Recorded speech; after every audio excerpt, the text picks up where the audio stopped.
You're listening to the HawgBeat Hour with Andrew Hutchinson, Alex Trader, and Mason Choate on ESPN Arkansas and HitThatLine.com. Now, here's your host, Mason Choate. It is Georgia week, top 10 matchup, guys. I don't even know how to feel about this. Arkansas is in the top 10. College game day is going to be there. It's a little unfortunate because, it's a childhood dream of mine to go to college game day when Arkansas is there, and I can't make it to Athens. So that's unfortunate, but I'm so excited for this matchup. Georgia comes in as an 18.5-point favorite, which I think we can all agree is a little too much. But it's going to be electric. It's an 11 o'clock kickoff, but it's still going to be electric. So big week ahead of us, a big episode today, but we got to start by talking about the A&M game. I mean, Arkansas takes down A&M for the first time in what feels like forever. The streak is over. Arkansas took down a top 10 team. Andrew Hutchinson, is this Razorback football team legit?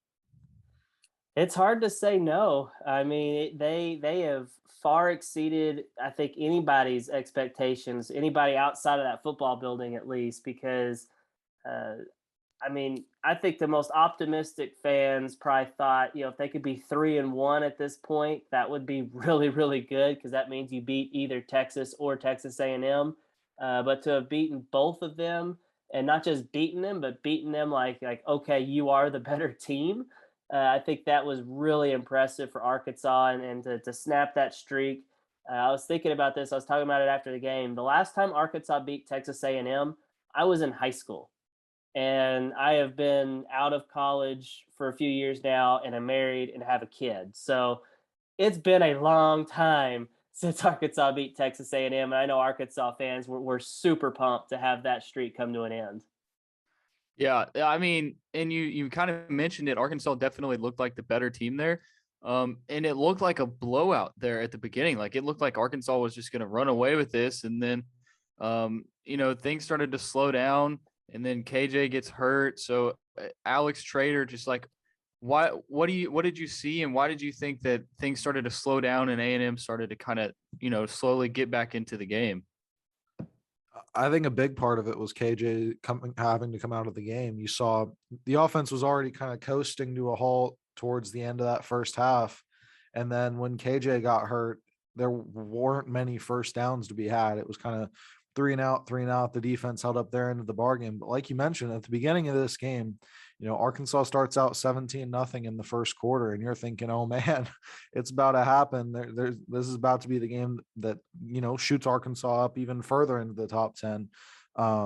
They still make it to 8, but you could tell from the beginning that Sam Pittman and Barry Odom and Kendall Briles had a game plan that they wanted to go with, stuck with it. And I thought the script Kendall Briles had for the start of that game was fantastic. Now, for a little bit there, it felt almost like, oh no, here we go again. Arkansas is going to do the same thing they always do against Texas A&M.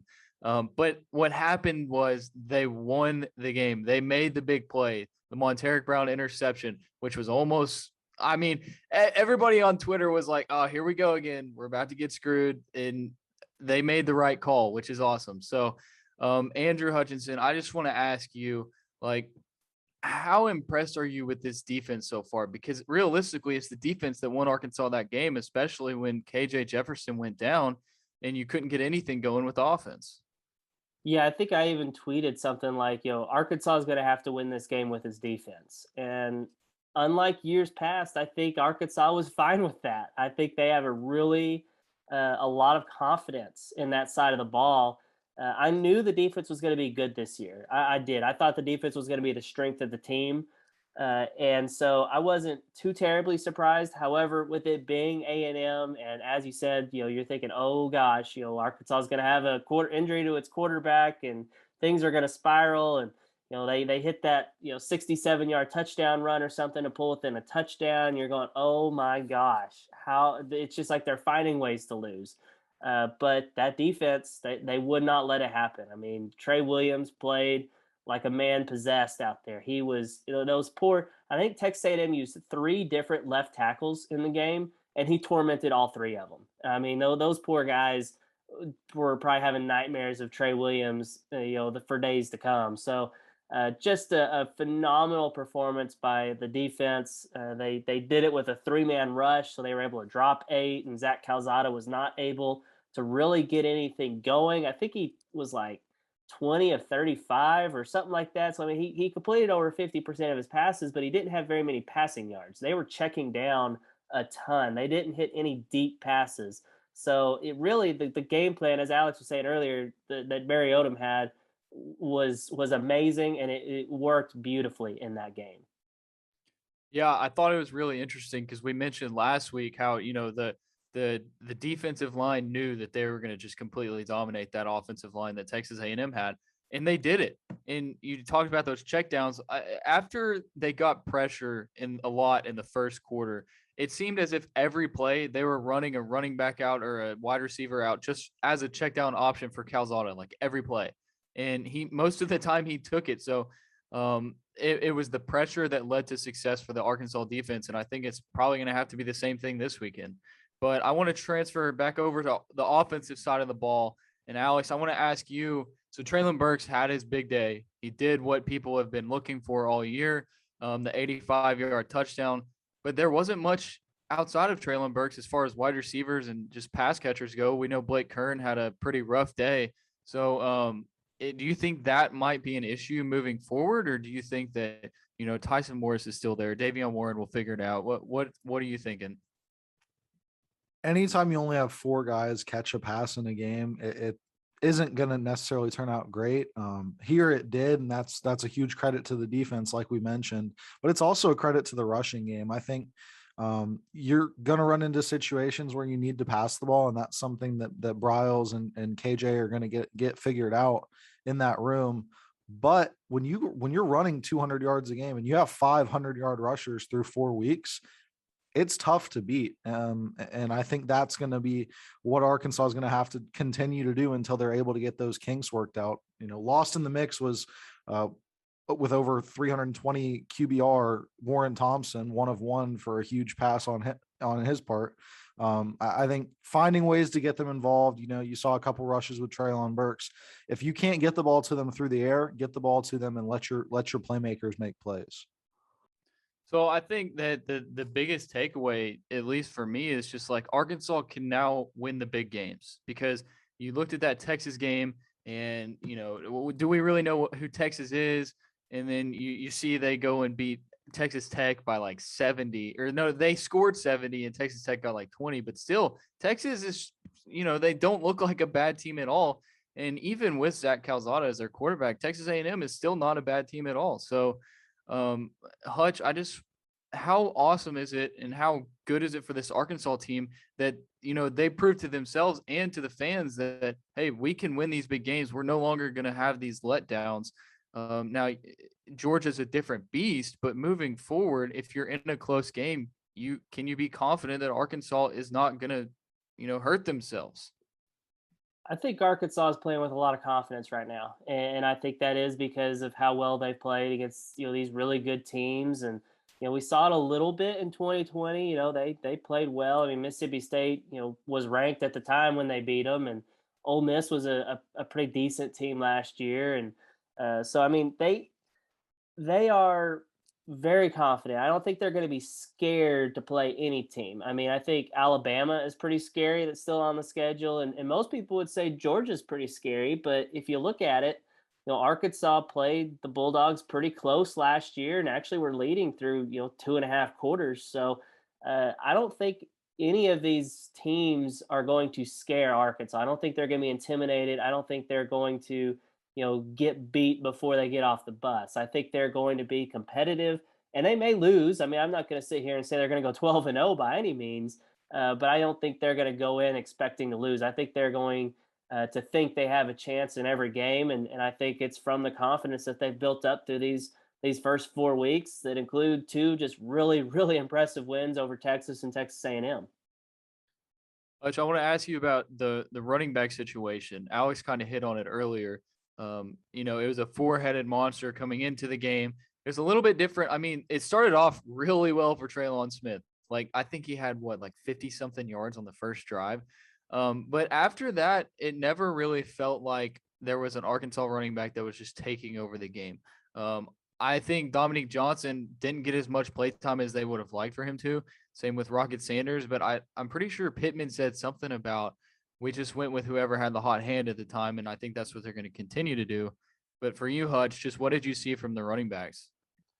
Yeah, I mean Treylon, as you said, had a really good start, and I think he's the guy. I mean, he's the guy. I think Sam Pittman described him as like the fire plug. He's the guy that they lean on in that room.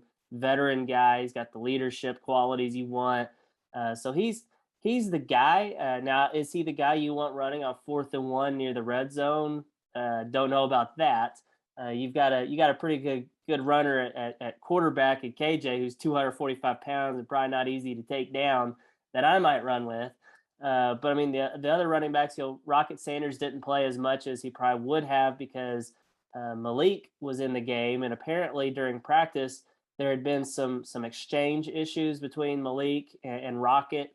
So you didn't want to have him in there at the time. I found it interesting that Dominique Johnson didn't play any offense during the first half. And that was just kind of the flow of the game. And Sam Pittman, I think, said at one point this week that they've got to figure out exactly a plan on how to get all these guys involved. And we saw what AJ Green can do, as a receiver with his, I believe, 48-yard touchdown catch and run. That was really impressive, where he avoided 3 tacklers on the play. So they've got dudes. I think they're still kind of feeling it out. I mean, they've done a pretty good job through 4 weeks, but I don't think they've 100% figured out, okay, this is exactly how we're going to use these guys. And they weren't as impressive as they were in previous games. I mean, it's going to be hard to match the 7 yards of carry they had against Texas. That was incredible. But Texas A&M has a very stout defensive line, and Georgia's is even better. So it's going to be a challenge this week for sure, but they do have the horses, in my opinion. Yeah, and that AJ Green touchdown that you mentioned, he kind of got a little push into the end zone. It was all over Twitter. Everybody was like, "Why would you push the guy into the end zone?"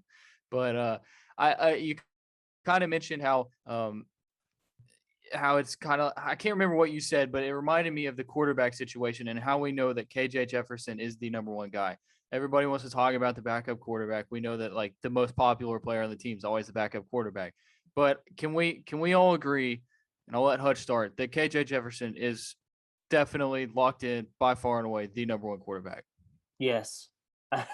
I mean, there's not much more to say. Yes, our KJ is by far the number one guy. I knew it going into the game, and then seeing Malik really kind of struggle, with the bright lights, that just kind of further solidified that. Yeah, I've also got to agree. I mean, I thought KJ was going to be the guy coming in through the season. And then, the early game struggles against Rice had everyone and their mother calling for Malik to come in. This game, I said it during the game, he's got time to develop, but right now Malik is not the guy that's going to go in and win you football games. All right, guys. Well, that's going to wrap it up for our Texas A&M talk. Coming up in the show, we're going to talk some news of the week up next. Couple big recruits committed to Arkansas. Then Hutch is going to talk to Anthony Dasher from UGAsports.com. And then we're going to talk the Georgia game ourselves, give you our thoughts, a little bit of previews, and maybe even some predictions if we feel like we know what scores we want to say. So all that and more coming up here on the HawgBeat Hour. You're listening to the HawgBeat Hour with Andrew Hutchinson, Alex Trader, and Mason Choate on ESPN Arkansas and HitThatLine.com. Back here on the HawgBeat Hour, we're talking news of the week right now. I mean, the biggest news, there's a ton of big news for Arkansas athletics this week, but I guess let's just start with where it started this week. Arkansas up to number 8 in the AP poll. It feels like it doesn't feel real, to be honest with you. Like how in the world could this team be a top 10 team after what Razorback fans went through? But they are a top 10 team, Hutch, and I just want to know your thoughts about it. Yeah, I mean, I'm right there with you. I never in a million years would have guessed we'd be talking about a top 10 team right now. I mean, maybe in a few years, I thought, but they have far exceeded any expectations. But it's hard to argue that they don't deserve it. I mean, they have smoked Texas. They soundly beat A&M, and they've taken care of business against Rice and Georgia Southern. So They are definitely a top 10 team, and boy, do they have an opportunity to make a statement this week, with the number 2 Georgia waiting on deck. It's so weird when you see those people saying, if Ole Miss beats Alabama this week and then Arkansas beats Georgia, guess who's probably going to be the number 1 team in the nation? I don't want to get that far, but just like keep that in the back of your head. But is there an athletic department in the country that is as successful as Arkansas is right now? If you really look at it, probably not. I mean, if there is, I would love to see it, because Arkansas, I put out the stats on Twitter this week. Arkansas is the only team in the country to have been ranked in the top 10 at some point in men's basketball, baseball, and football. And then if you dive even further, you look at all the other sports, the Olympic sports, and the track team, the softball, everything. Arkansas plays in 19 Division I sports. 15 of them have been ranked in the top 10 at some point during 2021. That's crazy. And of the other 4 that weren't, 2 of them, I think, topped out at 20. Another one was like ranked 26. And then I think the volleyball team was the only one that didn't get ranked at any point this year. So just incredible top to bottom, just total domination by Arkansas. Yeah, you only won, I think, 1 national championship with the women's track team. I think they won the indoor championship, but they won a ton of SEC titles, more than any other team in the conference. So, I mean, just really top to bottom, a really healthy athletic department right now. Yeah, and just a little thing here. You talked about that volleyball team. They started 10-2 this year. Then they got swept at Tennessee last weekend, I believe. So they're 10-4. But I mean, they're still not a bad team. So that's enough volleyball talk. Let's talk about some players who got some weekly awards. So Treylon Burks, co-offensive player of the week. Trey Williams, co-defensive lineman of the week. No surprise there on the co's, but I think both of those guys were worthy of earning those awards, don't you think, Hutch? Yeah, I mean, both of those guys dominated. I mean, we talked about it earlier. Treylon Burks had his breakout game, 167 yards. I wonder how much he would have had KJ not gotten hurt, because they seem to have a really nice connection. He did catch a pass from he actually caught a pass from Warren Thompson, and he also caught a pass from Malik. But man, he has looked really, really good the last couple of weeks. He had that 91-yard touchdown on the screen pass against Georgia Southern, and then had an 85-yard bomb that he reeled in against A&M that really kind of set the tone early. And then obviously Trey Williams, I said it earlier, he tormented Texas A&M. He was always in the backfield. I think he officially got credited with 2 sacks and maybe 3 quarterback hurries officially. But if you go look at Pro Football Focus, he was even more dominant. He had like 8 total pressures with a sack, quarterback hit, lots of hurries. And I think he also drew a couple of holding penalties as well. So that kind of shows you how good he was. They were having to do everything they could to keep him in check, and probably some other holding calls that should have been made that weren't.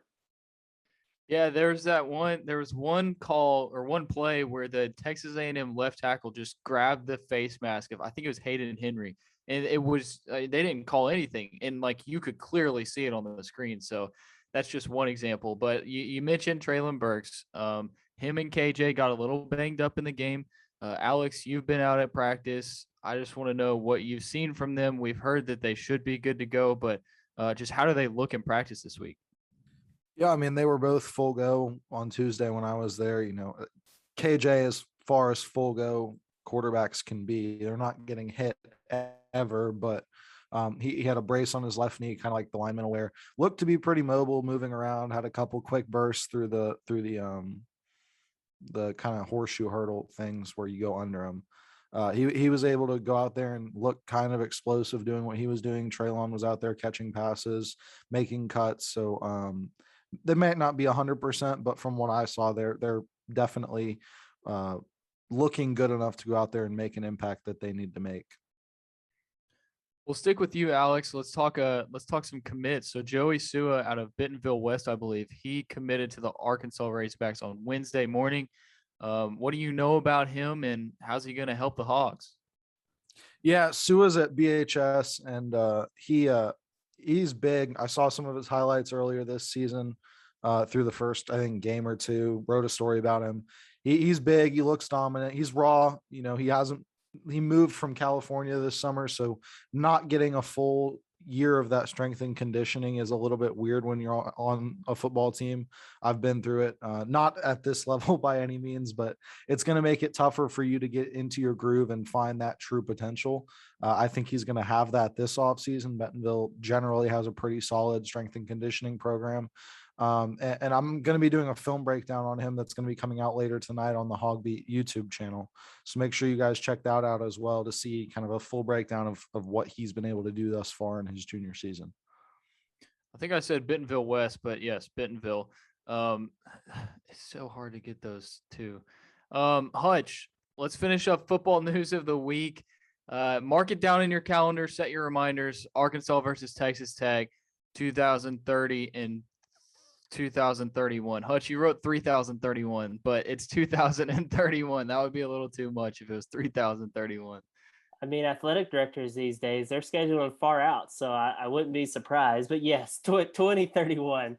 That another Southwest Conference foe. I know people like that. I remember I made the trip out to Lubbock in 2014 when Alex Collins and Jonathan Williams ran all over those dudes. And of course, I think everyone remembers Pat Mahomes coming in here and before he was Patrick Mahomes, just tearing up Arkansas's defense. I think he was like 26 of 30 passing, and of those 4 incompletions, 2 of them were interceptions. It was one of the more bizarre games I've seen Arkansas play, and I knew he was good, but who knows? Who knows who's playing right in that game? Those guys are in like elementary school right now, which is kind of crazy to think about. That actually is really crazy to think about. I've never thought of it that way, but that's actually kind of weird. So let's talk about the biggest recruitment news of the week. Nick Smith Jr. Commits to the Razorbacks. I mean, 5-star. He's going to be the highest rated recruit to ever step on campus and be a Razorback. So how big is that for the Hogs, Hutch? I mean, are we looking at like floor is the Final Four next year or what? I don't know if you can ever expect the Final Four because that takes a little bit of luck. But I think they are definitely trending in the right direction where the second weekend of the NCAA tournament is becoming the expectation. Of course, we've got to wait a little bit before we see Nick Smith in an Arkansas uniform. We got this 2021-22 season coming up. But Nick Smith is a massive, massive get for Arkansas. I mean, they've already got an impressive class that already had 3 guys in the Rivals 150. And Nick Smith is, I believe, in Rivals, he's number 16, which is a lot lower than he is on ESPN. I think he's like 6th. So it's a massive, massive get. I mean, I talked to several people about him, national media. I talked to some high school coaches that have faced him and some former Razorbacks, like Scotty Thurman. You can read their full comments on HawgBeat.com, but they all said pretty much the same thing, that this is a incredible, incredible player and that they don't think that there's 10 players in the country better than him. So getting him to stay home is a massive, massive get for Eric Musselman. That is very true. So that's going to wrap it up for news of the week. We're going to next segment, Hutch is going to talk to Anthony Dasher, managing editor of UGAsports.com. Get you set for the Georgia game. He's going to tell you everything you need to know about the Bulldogs, what they got going on with injuries, the players you need to look out for, how good their defense actually is. And then after that, we're going to talk about Georgia ourselves and get you guys set for the weekend here on the HawgBeat Hour. You're listening to the HawgBeat Hour with Andrew Hutchinson, Alex Trader, and Mason Choate on ESPN Arkansas and HitThatLine.com. Hey, everybody. I'm Andrew Hutchinson, the managing editor of HawgBeat.com, your Arkansas site in the Rivals Network. And what a time to be alive if you're an Arkansas fan. The Hogs are 4-0 for the first time since 2003. They're ranked number 8, and they seem to be one of the best stories in college football. But unfortunately for them, it doesn't get any easier. They're heading down to Athens this weekend for a massive showdown with number 2 Georgia. With that, it's time once again to go behind enemy lines for some insider perspective on the upcoming game. Anthony Dasher is the managing editor of UGAsports.com, the Georgia site in the Rivals Network. He does a great job of covering the Bulldogs in all sports and was kind enough to give us some insight today Dash, I appreciate it. How are you? Hey man, I'm doing good. Well, let's jump right into it. Georgia always seems to have national aspirations, and they're sitting at number 2 in the polls. Arkansas is coming to town, number 8, as I said. College game days in Athens. Well, hmm what's the excitement level right now down there in Georgia? It's obviously it's pretty high. I mean, had the big opener to kick off the season against Clemson.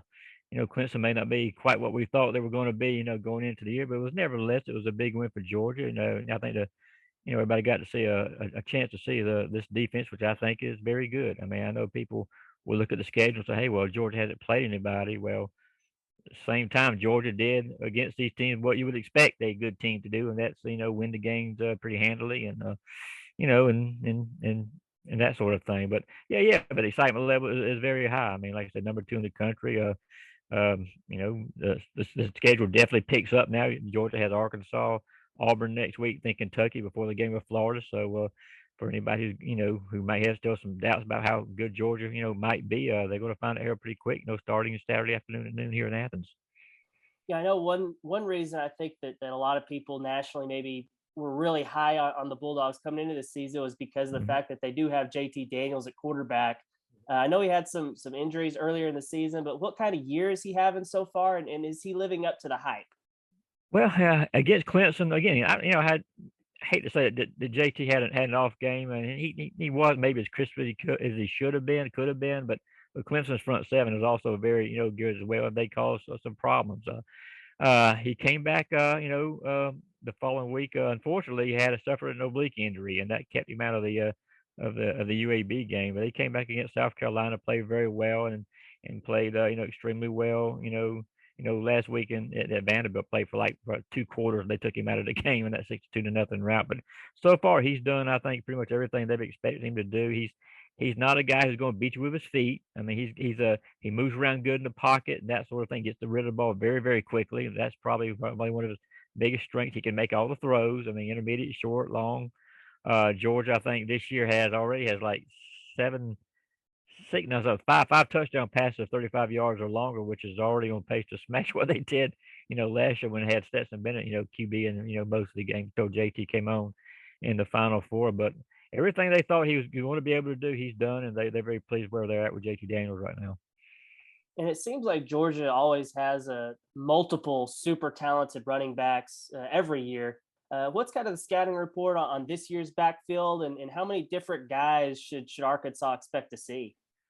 Yeah, as many as five. I mean, they've got five guys. 3 of them were former 5-star players. I mean, Zamir White, James Cook, Kendall Milton. Those 3 guys were 5-star, running backs, and they've got Dejon Edwards and Kenny McIntosh, who were high 4-star picks. They've got a load of them. I mean, the thing is though, I mean, so far anyway, the running game hasn't quite been, I think, up to everybody's standards at Georgia. I used to seeing Georgia rip off these long, touchdown runs with his backfield, and so far they're, I say barely averaging 5 yards per carry, but at Georgia, I think they're used to, 6, 7 yards per carry, and that hasn't been the case so far. A lot of it now has been due to the fact that in the teams Georgia has played, they stacked the line of scrimmage and dared Georgia to throw. Only this year, as opposed to maybe the last season, Georgia can throw the football, and so I'm curious to see, moving forward, if teams start to play a little more, multiple, give Georgia more multiple looks instead of putting 8 or 9 men in the box to try to challenge that throwing game. But they've got guys who are obviously talented, got a lot of guys, experienced players, but they still want to get the running game going a little bit better than what it's been so far. And I know Georgia suffered a blow back during the spring when George Pickens went down with the ACL injury. I know he's not going to be back for this game, but I think I saw where Kirby Smart was announced a couple of guys are going to be returning this week. Yeah. What can you tell us about them and what they bring to the team, and just kind of a general injury report right now? Well, the biggest name, I guess, is going to be tight end Darnell Washington, who Arkansas fans got to see as his first game last year in Fayetteville. He's 6'7", 275 pounds, tight end, can run, can catch. He's a tough guy to handle in coverage. But there's also a true freshman Georgia has right now, Brock Bowers, who's another tight end. He's leading the league. Not in the league, but leading Georgia in reception with 18 for 263 yards. He's already scored 5 touchdowns. They had one rushing last week for the tight end position. They're always starting to call him Gronkowski around here around Athens because of some of the things he does. Yeah, he already had an 85-yard touchdown reception too. So the guy can run, can move. But injury wise, they're still missing Dominic Blaylock, who played a key role last year, has come back from hamstring injury. He may play this weekend. Arian Smith, who is the fastest player on the team, has not played the last 2 games with a knee contusion. He should play this weekend. But they've had to lean on some young kids, some young freshmen. A.D. Mitchell from Texas has come in and has scored a couple of touchdowns as a true freshman. Ladd McConkey, who was a kid from up in North Georgia. He had no offers from maybe 2 or 3 FCS schools, but he came in last week and had a big game, had a big touchdown catch, and scored another touchdown on the reverse. They've got Jermaine Burton, who scored a couple of touchdowns. He's a good deep threat. And they throw the ball a lot to the backs. I mean, James Cook and Kenny McIntosh both are definitely threats to get the ball a lot out of the backfield. So, despite the fact Georgia does have some injuries, they've been able so far to fill those gaps with some other young players. Now let's talk about this defense. I don't think the Bulldogs have given up but 1 offensive touchdown through their first 4 games, and even that was in garbage time. Yeah. What makes this defense so good? Wow. Start up front, and that starts with Jordan Davis. I mean, Jordan is 6'6", 340 pounds, and the man can run. I don't know if you saw highlights of the UAB game, but their quarterback, for example, took a snap at the left hash, midfield left hash, and Jordan ran him down from that point down to the sideline, and got him, maybe gained 6 yards. So that's just an example of his athleticism, which I think if you ask most coaches around the league right now, they'll point to him as maybe being the best nose tackle in the league. And they've also got some again athletic guys, experienced guys, Devontae Wyatt, Trayvon Walker, Jalen Carter is another guy. He manhandled some people last weekend in the Clemson game in that opening weekend. And they've got a deep group of linebackers, N'Kobe Dean, Quay Walker, Channing Tindall, and secondary, which is just some question marks there. I mean that Georgia has had a few times this year where they've given up some long pass plays, and I know with Treylon coming to town, that's a concern for them in this one. But they do have some talent back there though too. Darian Kendrick, a cornerback, transfer from Clemson, was an all-ACC player. He's played well as 5-star. Kelly Ringo, he's gotten better as the season is going along, and they've got 2 experienced guys at safety with Lewis Seen and Christopher Smith, who had the pick 6 against Clemson for the only touchdown of that contest. So it's a deep team. It's very athletic. And again, I know people say, "Well, Georgia's not faced anybody," but again, the teams they face, they've shut down. So I expect they'll get a much bigger test, against Arkansas with the talent they've got in their offensive line. But so far, they've played extremely, extremely well right now, and they are statistically anyway. I mean, the top team in the country as far as scoring defense and total defense. Yeah, and I mean, you kind of touched on this a little bit, but I'm wondering, if you put on a headset as an opposing offensive coordinator, is there a weakness? I mean, I know that could be a relative term, but is there some way you would attack Georgia's defense to try to move the ball on them? I would spread it out as much as possible, but the thing is, with Georgia, they are so fast. I mean, you may get a play to the perimeter and be met at the line of scrimmage by somebody like Tyndale or one of the 2 safeties. I mean, the speed is just out of this world. It really. I'm trying to think of a good adjective, and I don't mean to sound like I'm just saying this defense is the greatest of all time, because it's not. But I mean, the talent that's on the field right now, they've done a great job recruiting, and all these guys can run, and that's the biggest thing that makes it hard for teams. And right now they're able to get a lot of pressure quite off with just 3 or 4 guys rushing the passer. So but that's just something they've just been very adept at doing. Is whatever offense they face, they've been able to have an answer for it. And I know we've talked about Sam Pittman before, I think, but how do people down in Georgia kind of view the success he's having, and how are they watching what he's doing at Arkansas? They love Sam Pittman. I mean, I don't know how many people that on message boards, man, were saying, man, when Georgia, if Arkansas wasn't playing Georgia, we root for Sam Pittman. We love Sam Pittman, and even Georgia's players today who were around when Coach Pittman was here, man, to a T, they love him. I mean, he was just was such a leader for that offensive line, and just as you well know, just a great guy to be around. And I know Coach Smart absolutely loves the man to death, and I know the feelings are mutual with Sam and the time he spent here at UGA. But no doubt he's probably the most popular, opposing head coach that Georgia fans have, I guess, gravitated to in a long time. They love Coach, but don't know how much they love him now. If Arkansas comes in and wins the game, but still they they really respect what Coach Pittman did here. But they also, I think, when they're not playing Georgia, they're really rooting for him there in Fayetteville. And finally, I know Georgia, I think, open is like an 18 or 18 and a half point favorite this weekend. It is a noon kickoff, so I don't know how much that's going to impact it. But you don't necessarily have to give a score prediction here. But I'm wondering how you kind of see this weekend's game playing out. Maybe what are the keys to the game? Well, I know that Jefferson and Treylon are a little banged up. You can correct me if I'm wrong, but they're going to play. I know Coach Pittman said that yesterday. I mean, how are they going to be 100%? If they are, then they're going to create some problems. But again, playing at home, Georgia, I don't, people talk about the noon starts and teams, sometimes being slow reacting. I don't think that's going to be a problem. Georgia was pretty ready last weekend against a Vanderbilt team, which there may be some high schools in the country right now that can beat the Commodores. That's a bad football team that they played last weekend. But I think Georgia will be ready. I think Arkansas will be ready. But playing in Athens, I think is going to be tough. I'm not sure if Georgia will win by 18, but I do think they'll win the ball game. But Arkansas is a team that's got a lot of great respect for them. There's, the defensive line, the transfers they brought in have really made a difference, and that's going to be a struggle for Georgia's running game again to kind of get going against that group. But JT Daniels again, though, so far has been on point, and they've got enough weapons, I think, and that defense. I mean, I think they're going to be able to lean on that pretty well and come out with a victory. Well, that's all I got for you, Dash. Thanks again for giving us some insight on the Bulldogs. And as a reminder to everyone listening, kickoff is scheduled for 11 a.m. Central, noon Eastern. You can watch it on television on ESPN. And if you're watching this on YouTube, be sure to hit the subscribe button so you can always see these Know the Foe interviews, as well as press conferences, practice clips, recruiting videos, and much, much more.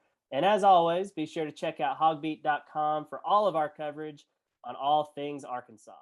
You're listening to the HawgBeat Hour with Andrew Hutchinson, Alex Trader, and Mason Choate on ESPN Arkansas and HitThatLine.com. All right, back here on the HawgBeat Hour, last segment of the day. This is the one everybody looks forward to. We're going to give you our thoughts on the Georgia game. Top 10 matchup down in Athens. College Game Day is going to be there. First of all, I just want to talk about College Game Day. A lot of people thought that they were going to go to Alabama, Ole Miss, but they ended up going to Arkansas, Georgia. Hutch, I mean, what has it been since an Arkansas game? It was the Sugar Bowl, right? Arkansas versus Ohio State. College Game Day was there, I believe. I'm not sure they were there. I know the only College Game Day that I'm aware of is the 2006 Tennessee game. And okay. I was 12 years old, and I went, and I had a sign with my mom. It was a good time. I kind of mentioned it at the beginning of the show, but literally it's like number one on my bucket list to go to an Arkansas College Game Day game where I don't want to go to the one in Athens because I want it to be in Fayetteville. Like that's the dream. But if they beat Georgia, maybe at the end of the year, one of those games, maybe, I don't know. I don't think that we'll get it this year, but if Sam Pittman keeps doing the things the way he's doing, then maybe eventually they'll come to Fayetteville. So let's talk about this Georgia game. Arkansas is an 18.5-point underdog. The Bulldogs are 4-0. They beat Clemson 10-3. Only touchdown was a pick six. And then they played UAB, South Carolina, and Vandy. Well, I mean, people talk about how South Carolina is like decent, but we know what UAB and Vandy are. Alex, before we started, you kind of gave your opinions on those victories that Georgia had, but you don't think that those are really good wins. No, I think Clemson is a decent team, and then they've beat up on the Sisters of the Poor. Coming into the year, everyone had it penciled in that Clemson versus Georgia, the winner of that, had the best win of the year, and it was going to carry them. The loser was getting into the playoff. Well, folks, turns out Clemson is terrible. They're not a good football team. They almost lost to Georgia Tech, probably should have lost to Georgia Tech, get beat down by NC State last weekend. And, Georgia does most likely have a very good defense. You can see that just by how they're playing, but I haven't seen anything opponent wise that proves that. Clemson can't run the ball. They don't have any weapons. DJ Uyunglele might not be a great quarterback in the way that people thought that he was. So I would say Arkansas probably has at least two better wins than anything that Georgia's done this year. I hate to just kind of like change the subject, but I'm looking right here. College Game Day was at the Arkansas-Ohio State game for the Sugar Bowl on January 4th, 2011. So I don't remember that. I really remember them. I don't know why. I thought they were at the Arkansas LSU game when it was in Baton Rouge. LSU was number 1, Arkansas was number 3. For some reason, I thought they were there, but that was a Friday game, and I don't think they would have been there. So, Correct. anyways, that was random. But Hutch, I just want to ask you about JT Daniels, the Georgia quarterback. I've heard that he is the number 1 guy. Stetson Bennett had gotten his reps, but that's been because of injuries and because they blow everybody out. What do you think of JT Daniels, and what have you learned about him?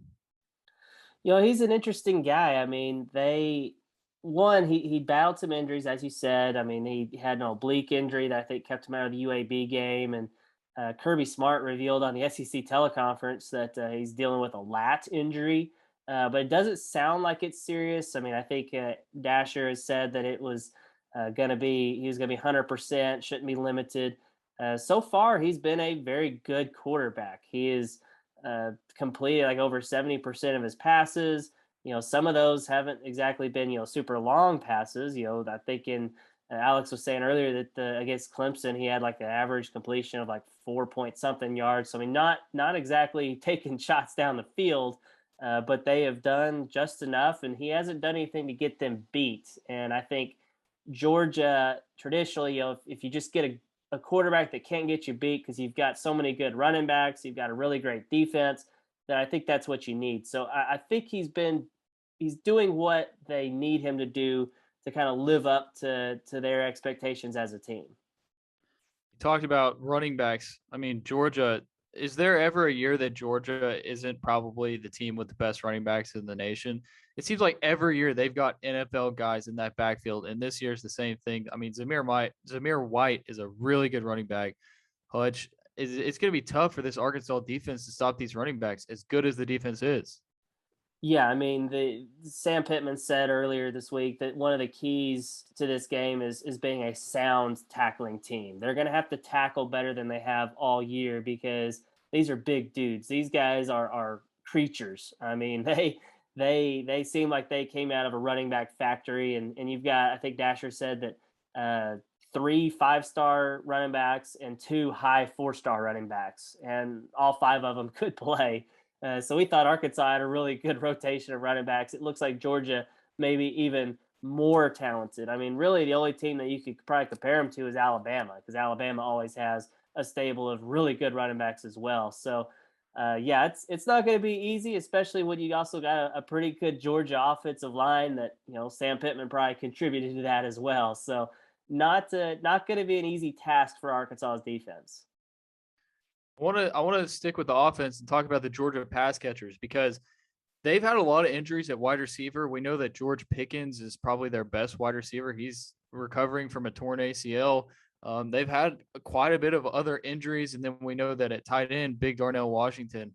I mean, that dude is a big man. He's going to be back this week. Brock Bowers has done a great job in his place, true freshman. These are some really good Georgia pass catchers, but also Arkansas's secondary has done well. The only thing is, we kind of mentioned it, Arkansas has gotten beat over the top quite a bit. So Hutch, do you think that, this might finally be the week where the quarterback is talented enough to connect over the top with those receivers? I think he's certainly talented enough, but I think it's all going to hinge on how well the defensive line can get after him. I mean, are they going to be able to get pressure like they did against Zach Calzada against A&M? So I'm not 100% sure. I do think the secondary is better than they have played this year. I mean, because as you said, I mean, there's been teams that have gotten behind them. Teams like Hudson Card for Texas and the Georgia Southern quarterback, they have missed open guys that have contributed to it, but still the secondary, I looked it up earlier this week, according to Pro Football Focus, opposing teams are only 2 of 18 on passes thrown at least 20 yards downfield. And that's a little bit of luck, as you said, but also I think there's a lot to do with, how good the pass rush has been and pressuring the quarterback, and also the secondary has been pretty solid. I think Monteric Brown is having a really good year at corner. I think Jalen Catalon can be better than what we've seen from him so far, and I think they've been rotating some guys at the other cornerback spot with Hudson Clark and Ladarius Bishop. I think they've got a pretty good rotation going there. And the other safeties, Joe Fouché, Simeon Blair, Greg Brooks at nickel, they've got really talented guys that I don't think we've even seen them live up to their full potential yet. And that's a pretty good thing to hear when they've been pretty good so far. Let's switch over to defense, because this Georgia defense is their pride and joy. I mean, they're the best defense in the country, at least statistically. They're the number one scoring defense, number one total defense. They're allowing like just over 2 yards per carry, haven't given up a rushing touchdown. They allow the least amount of passing yards of any team in the country. I mean, you name the stat, they probably lead the country in it. So, Alex, I just want to ask you about this Georgia defense. How is Arkansas going to be able to move the ball against this defense? And do you see a struggle on the offensive side of the ball for Arkansas this week? I think moving the ball, you're not going to be able to move it and bully them the way you bullied Texas. But I think, Texas A&M, not necessarily quite where they usually are defensively, but that was a team that was touted as having one of the best defenses in the country coming into week 4. And Arkansas was able to tear them up early. I think a lot of it's going to come down to what Kendall Briles is able to do in his script, and then also continuing to build upon that and making adjustments throughout the game this week that maybe didn't hit quite as well as he would have hoped this last weekend. As for Georgia's defense, they have Jordan Davis anchoring the middle of the defensive line. He's a stud. They've got guys all over the field getting after quarterbacks. I can't remember who said it, but there was essentially a lot. I believe it was Shane Beamer who was like, well, what do you want us to do running the ball? What do you mean? Did they do something special? They have 4 and 5, or they have 5-star guys all over the field. It's an NFL player at every level. So what do you want us to do adjustment wise to change that? I think that is the job of Sam Pittman and Kendall Briles to get out there and figure out, hey, they might have the more talented guys according to the recruiting databases. What can we do to neutralize that factor? One point that Dash was worried about in your Know the Foe was that secondary. They've got Tyke Smith and Darian Kendrick both transferring in this past season, both highly touted guys coming in, and Kendrick hasn't necessarily been able to step up to that level that they need him to be at yet. And Tyke Smith coming back from injury, a couple days ago it came out, oh, these guys are both back. It's going to be trouble for Arkansas. And we already saw with Washington, he's not necessarily going to come in and be the guy right away. He's still having trouble in practice. He's still coming back off a foot injury. And Tyke Smith, it's hard to just step in at corner after being off for a long time and compete with someone like Treylon Burks. I don't know how he's going to be able to do it. I don't know. But I do think that, they're going to be coached up to do what they need to do. They have the talent to do what they need to do. It's a matter of Arkansas countering that and going out and proving that they're not the same Arkansas team. I'll just go over to you, Hutch. What does Arkansas have to do to counter that? What do you see them doing? If Arkansas wins this game, how do they do it on the offensive side of the ball? I think they're going to have to probably hit a big player too. I feel like the defense at Arkansas is good enough to maybe limit the Georgia offense, so you don't have to score too many points. We could see kind of a similar game like what we saw against Texas A&M. And so really the offense just has to hit a big player too, kind of like what we saw. Treylon Burks had the 85-yard touchdown. AJ Green had the 48-yard touchdown. That's easier said than done against a team like Georgia. But I really think that hitting a big play or two is going to be key because, who knows, 17 points, that may be enough to win the game. So I really see that being the thing because I don't think they're going to be able, as Alex said, like bully their way down the field like they did against Texas. That's just not going to happen. So I like the potential of maybe a big play here or there. You just got to be able to sustain some drives to help keep your defense off the field, to keep them fresh. And then every now and then, as I said, hit a big play and get some points on the board.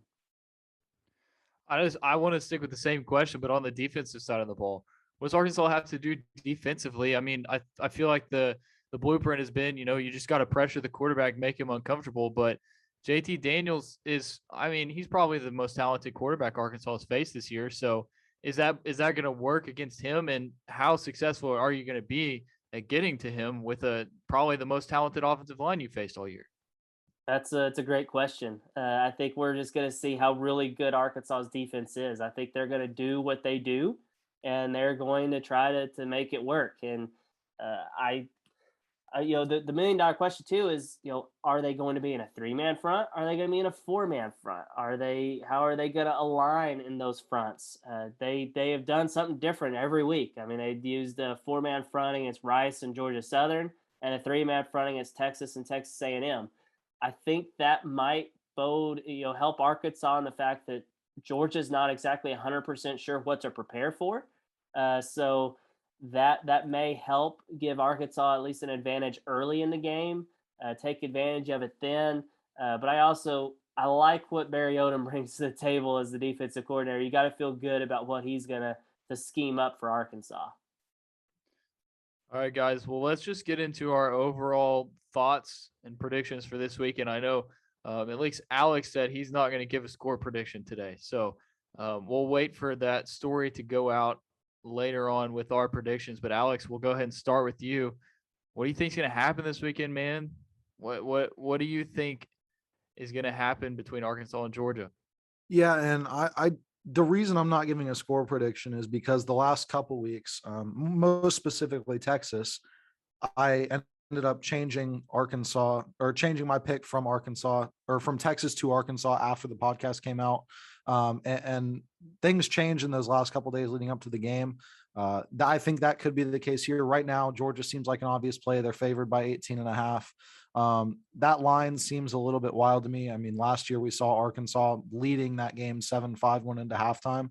I could see something very similar happening here where they're able to keep in the game. I'm not sure they're going to be able to sustain it throughout the whole game, but this is a better version of Arkansas against what looks to be a better version of Georgia, but we just haven't seen enough from JT Daniels to know that for sure. Hutch, you brought up a great point about running the 4-3 against Texas and Texas A&M. Georgia runs a similar style of offense. They're going to have a running back who's going to get after it and try to dominate you in that aspect. Arkansas was able to stop it against both A&M and Texas almost entirely. Look for that same kind of strategy from Odom. And then, like you said, Kendall Browse just has to have a couple good plays, and Arkansas can compete in this game. I'll keep mine short and sweet. I think that really this is going to boil down to the most talented defense, and Georgia has the most talented defense. I think that it will be a close game, a lower scoring game. But I think that Georgia's just going to squeak it out. As much as I want to pick the Hogs, not even from a homer perspective, just from I've watched this team and I think they're that good. I just don't know if they're good enough to beat Georgia. So, Hutch, we'll go to you. Yeah, I mean, I just think Georgia's too good right now, honestly. The 18.5-point spread seems pretty big. I think Arkansas can cover that. But it also wouldn't surprise me if Arkansas keeps it close for, say, 3 quarters or even 3.5 quarters, only for Georgia to kind of score late and make the score look maybe a little bit larger than it should. So I could see Arkansas losing by about 14, maybe 17, something like that, but hanging with them most of the game until right there at the end. Well, that's going to do it for us here on the HawgBeat Hour. If you want to know anything else about Arkansas, go to HawgBeat.com. We've got great content. Andrew Hutchinson, I mean, he puts out so much content every day, and you want to read all of it. So give it a look, and thank you guys for listening to the HawgBeat Hour.